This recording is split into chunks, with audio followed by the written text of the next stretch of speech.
अवयव सिद्धांत जो बघितला, अवयव सिद्धांतामध्ये एक गणित आपण वेगवेगळ्या पद्धतीने तरी सोडवलं. वेगवेगळी पद्धत म्हणजे कुठली? जर आपण या ठिकाणी ऑपरेशन ऑफ पॉलिमॉय म्हणतो, बहुपदीवरील ज्या क्रिया आहेत त्या बहुपदीवरील क्रिया बेरीज, वजाबाकी, गुणाकार आणि भागाकार. तर भागाकार पद्धतीमध्ये आपण भागाकार पद्धतीला डिव्हिजन मेथड, संश्लेषण पद्धतीला सिंथेटिक मेथड, से सिद्धांताला रिमाइंडर थेरम म्हणतो आणि अवयव सिद्धांताला फॅक्टर थेरम म्हणतो. आता या फॅक्टर थेरम बद्दल आपण माहिती बघत असताना हे जे गणित दिले, ही जी पॉलिमॉय दिलेली आहे, ही पॉलिमॉय काय आहे? x वर्ग अधिक 4x वजा 5 भागिले x वजा 1. आता या ठिकाणी हा अवयव आहे का नाही, म्हणजे x वजा 1 हा या बहुपदीचा अवयव आहे का नाही हे रिमाइंडर थेरम आपण पाहणार आहे, म्हणजे से सिद्धांताने पाहणार आहे. म्हणून इथं x वजा 1 ची किंमत दिलेली आहे. इथे x ची किंमत आपण काय घेणार? वजा म्हटल्यानंतर अधिक 1 अशी घेतो. वजा म्हटल्यानंतर काय घेणार आपण? अधिक.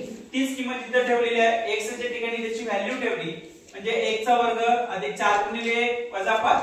हे जर गणित सोडवलं तर असं लक्षात येतं की बाकी शून्य राहते, म्हणजे शेष सिद्धांतानुसार x वजा 1 हा या दिलेल्या बहुपदीचा पॉलिमॉयचा काय आहे? अवयव आहे, म्हणजे फॅक्टर आहे. तेच आता इथं भागाकार पद्धतीने आपण सोडवलेलं आहे. x वर्ग अधिक 4x वजा 5 या ठिकाणी भागाकार पद्धतीने सोडवत असताना x गुणिले x, x चा वर्ग वजा x वर्ग निघून जाईल, इथे वजाबाकी झाल्यानंतर आणि 4x आणि x ची बेरीज होईल 5x वरचं वजाबाकी आपण पुन्हा खाली घेतलं. आता बघा पुन्हा याला 5 ने जर आपण गुणलं तर 5 गुणिले x 5x वजा आहे तसं येईल 5 1 5. इथं वजाबाकीमुळे चिन्ह बदलतील, वजाचा अधिक होईल आणि अधिकचं वजा होईल. 5x निघून जाईल, वजा 5x अधिक 5x निघून जाईल. भागाकार पद्धतीने बाकी किती आली? त्याची 0 आहे.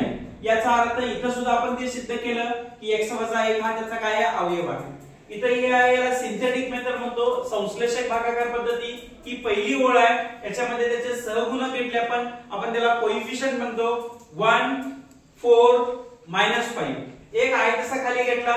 या ठिकाणी वजा 1 चा आपण अधिक 1 घेतला. 1 गुणिले 1 आलं. त्याच्यानंतर इथं 4 अधिक 1 5 आलं. 5 1 5 आलं. अधिक 5 वजा 5 बाकी किती आली? 0 आली. म्हणजे सिंथेटिक मेथड न सुद्धा त्याची बाकी किती आली? 0 आली. भागाकार पद्धतीने बाकी 0 आली.